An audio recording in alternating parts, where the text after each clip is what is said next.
All right, so now let's talk about your diet progression after surgery.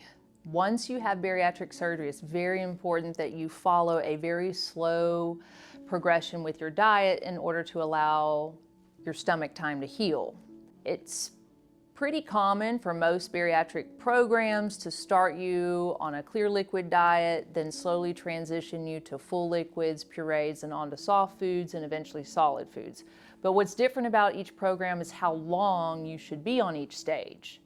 So it's really important that you check with your facility or program and see what they require. I recommend a week of clear liquids, a week of full liquids, 1 week pureed, 1 week pureed soft, then you can move on to 2 weeks of soft foods before moving on to a regular solid food diet. Again, it's very important that you follow the slow diet progression, because if you introduce the wrong foods too early, you can put yourself at risk for developing some kind of complication, maybe a leak or some significant discomfort. So it is a guideline, and you should definitely follow either these guidelines or those that are set by your bariatric facility. So again, we'll review clear liquids. These should sound pretty familiar to you if you've already watched the pre-op diet videos. The first week after surgery, all you can do is sip 1 to 2 ounces of clear liquids every 15 minutes. It's important that you avoid hot beverages as well. So just to review, water with any sugar-free add-in is totally fine.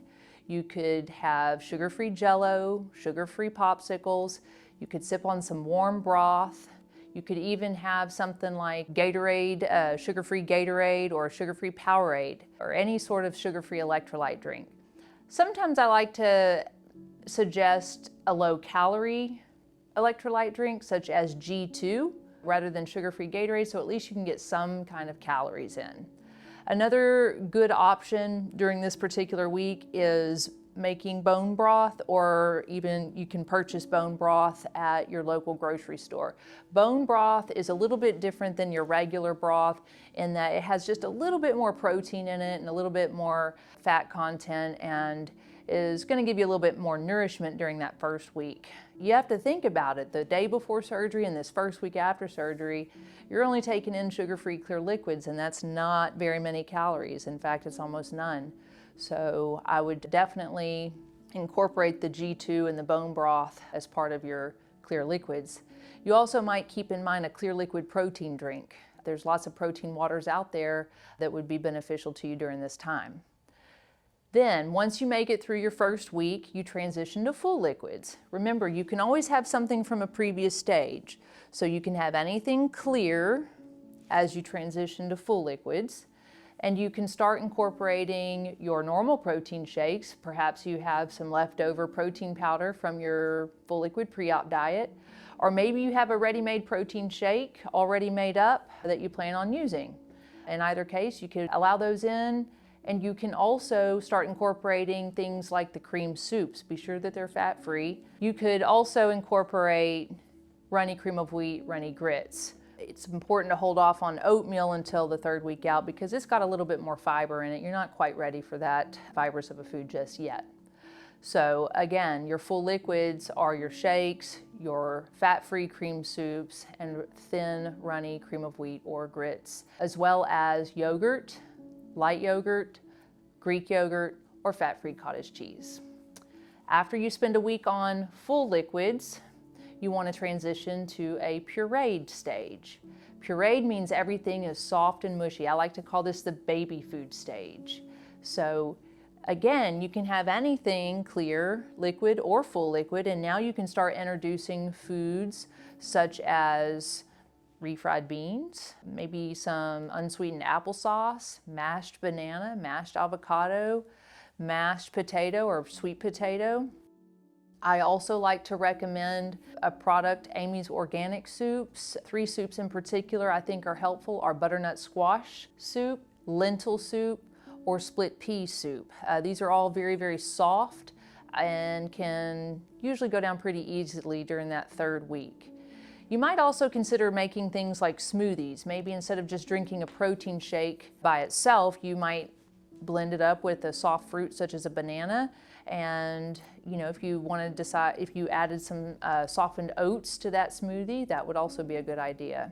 You can introduce oatmeal your 3rd week out when you're on pureed. I highly recommend that you bring it in at that time so that you can start introducing more fiber into your diet and again, start getting your bowels moving. No doubt that's been a significant change since your surgery, and so the foods that are going to help you move your bowels best are going to be your oatmeal, your avocado, and your legumes such as refried beans. All throughout this time, it's also important to remember, as best you can, try to get at least 1 or 2 protein drinks in a day. That's going to be important just about every day, no matter what stage of the diet you're in. Always try to get at least 1 or 2 protein shakes down in a day.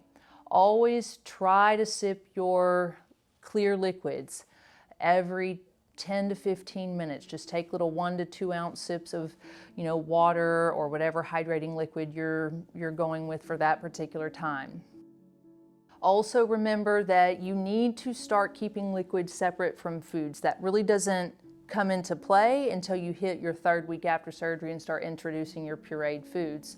But you simply don't have enough room to eat and drink at the same time. So if you plan on having an appetite at noon when it's lunchtime, you probably need to quit drinking your liquids at 11:30 so that everything can empty out of your stomach and you can have an appetite to eat and maybe take a few bites of refried beans or split pea soup or some oatmeal, and it won't take much, you'll feel full, and then you need to wait at least 30 minutes before you resume any liquids. If you drink too much liquid on top of your meal, you're going to feel very uncomfortable. Sometimes you can even vomit if you consume too much. You simply don't have enough room.